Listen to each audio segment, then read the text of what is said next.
सुदेशना आपण पाहतात @ब्रेकिंग न्यूजचं बातमीपत्र। ब्राह्मणत्व आणि क्षत्रियत्व यांचे मूर्तिमंत प्रतीक म्हणून भगवान परशुरामाकडे बघितलं जातं।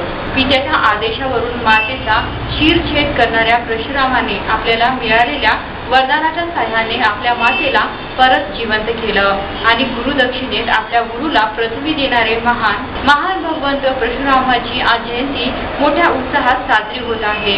शहरातील परशुराम चौकात भगवान परशुरामाचा पुतळा बसवण्यात यावा अशी मागणी निखिल लातूरकर यांनी स्थानिक प्रशासनास केली आहे आणि सर्व जनतेस भगवान परशुराम जयंतीच्या शुभेच्छाही दिल्या आहेत। ब्राह्मत्व आणि क्षत्रियत्व याचे मूर्तिमंत प्रतीक म्हणून भगवान परशुरामाकडे बघितलं जातं।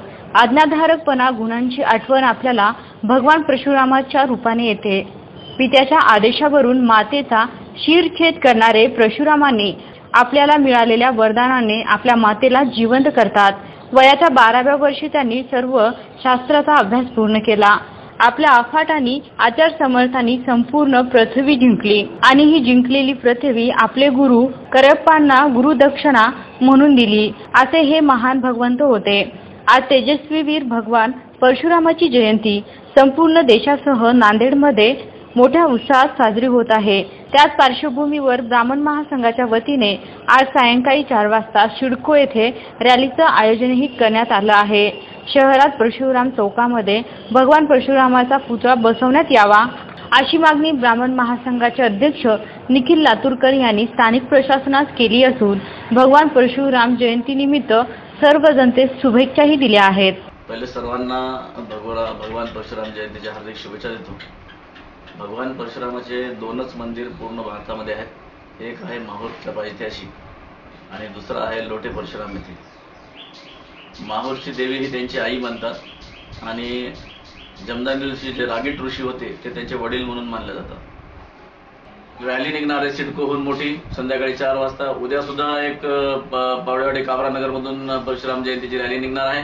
हंपीचे जे शंकराचार्य महाराज आलेले आहेत त्यांनी 11 मुंजीचा संकल्प सोडलेला आहे आणि आज 10 वाजता आता हंपीच्या शंकराचार्य जे आहेत जगद्गुरू त्यांच्या हस्ते कुंकुमार्चनचा कार्यक्रम आहे। असे छोटे मोठे भरपूर कार्यक्रम आज नांदेड जिल्ह्यामध्ये होत आहेत आणि ते अतिशय मोठ्या प्रमाणावर होण्याचे चान्सेस आहेत आणि सर्व ब्रह्मवृंद त्या निमित्ताने एकत्रित येऊन परशुरामाचं पूजन करतील असा मला विश्वास आहे। सध्या आमची काबरानगर परिसरामध्ये नियोजित मंदिराची जागा आहे। त्या मंदिरामध्ये मिलिंदभाऊ देशमुख जे आमचे शिवसेनेचे जिल्हा प्रमुख आहेत आणि कृष्णा गुरु सेवनकर यांच्या नेतृत्वाखाली तिथे आज भंडारा आहे मोठा आणि पूजनही चालू आहे आणि तिथं मंदिर लवकरात लवकर बांधण्यात येईल अशी मी तुम्हाला ग्वाही देतो। कारण आजपर्यंत फक्त 2च ठिकाणी मंदिर आहे। सिडकोच्या ठिकाणी सुद्धा माणिक देशमुख किशोर देशमुख यांनी सुद्धा चेरेकर गुरु हे सुद्धा तिकडे प्रयत्न करत आहेत जागेचा आणि महानगरपालिकेला सुद्धा आम्ही बरेच ठराव दिलेले आहेत। शिवसेनेच्या भाजपच्या नगरसेवकांनी त्याच्यासाठी बराच पाठपुरावा चालू आहे। येणाऱ्या भविष्य काळामध्ये एक सुंदर असं परशुरामाचं मंदिर तयार होईलच याची मी तुम्हाला ग्वाही देतो। आणि याचबरोबर @ब्रेकिंग न्यूजचे बातमीपत्र संपलं। पुन्हा भेटू तोपर्यंत नमस्कार।